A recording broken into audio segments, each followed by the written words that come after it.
우리는 지하철이라는 말을 흔히 쓰죠. 근데 생각해보면 지하철인데 지상을 달리는 경우도 많이 있습니다.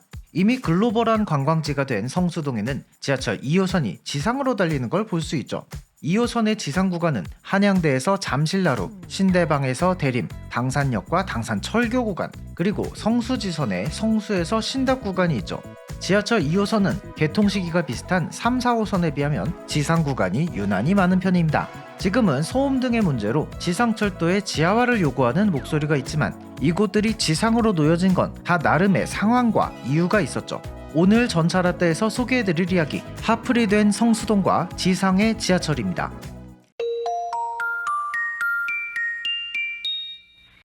안녕하세요, 전차라떼입니다. 우선 지상철 이야기를 하기 전에 라떼 얘기를 먼저 해볼게요. 지금이야 선진국에 속하는 대한민국이지만 옛날에는 우리나라 경제 수준이 지금과는 많이 달랐어요. 지하철 1호선 서울역에서 청량리까지 7.8km 구간을 착공할 때 우리나라는 돈이 없어서 일본에서 차관을 들여와야 했습니다. 쉽게 말하면 빚을 졌다는 소리죠. 거액의 빚을 내서 지하철 짓느라 나라 망한다는 소리까지 듣던 시대였어요. 그 정도로 우리는 가난한 나라였습니다. 1호선 착공이 1971년이었고요. 여기서 겨우 7년이 지난 1978년 지하철 2호선 착공에 들어갑니다. 경제는 성장하고 있었지만 우리나라는 여전히 개발도상국이었고요.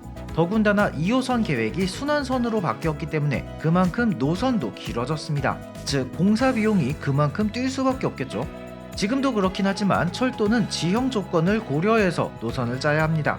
한강을 지하로 건너는 하저터널이 최초로 생긴 건 1995년 5호선 광나루에서 천호 구간이 처음이었는데요. 한강은 워낙 하천폭이 넓기 때문에 이걸 지하로 관통하기에는 공사의 난이도는 물론 공사에 드는 비용도 무시할 수 없었습니다. 기술적인 문제도 컸습니다. 지하철 2호선에는 삼성역과 종합운동장 사이 탄천 아래를 통과하는 구간이 있습니다.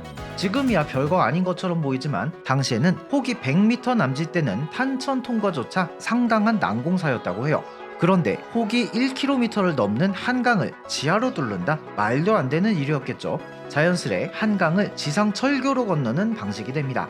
신도림역에서 출발한 열차는 대림, 구로 디지털단지, 신대방역을 지상으로 달립니다. 이 구간은 도림천이라는 하천 위를 달리는 구간이에요.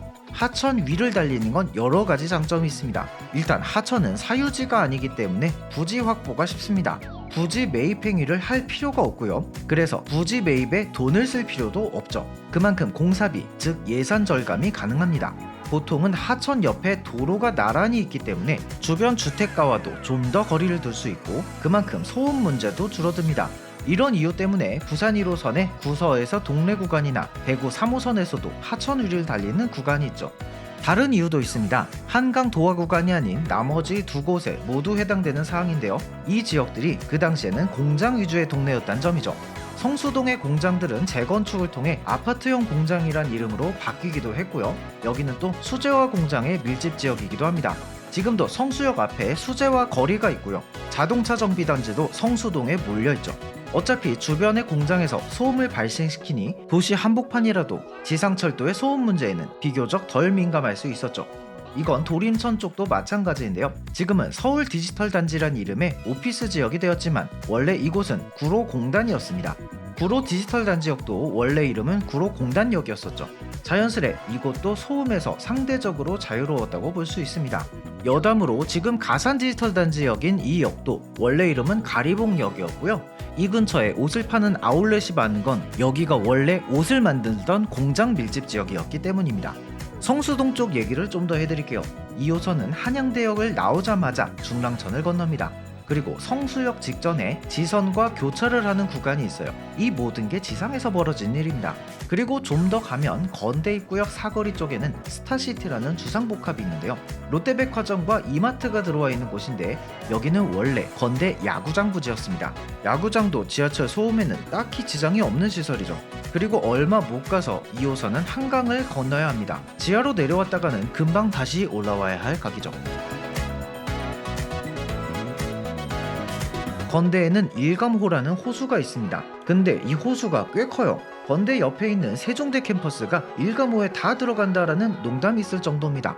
물론 세종대가 그 정도로 작진 않지만요. 제가 왜 건대 호수 얘기를 하냐면요. 이 호수가 자연적으로 있던 호수가 아니라 인공적으로 만든 호수란 점입니다. 심지어 호수와 연결된 인공 하천까지 만들었는데 이게 성수천이라는 하천이에요.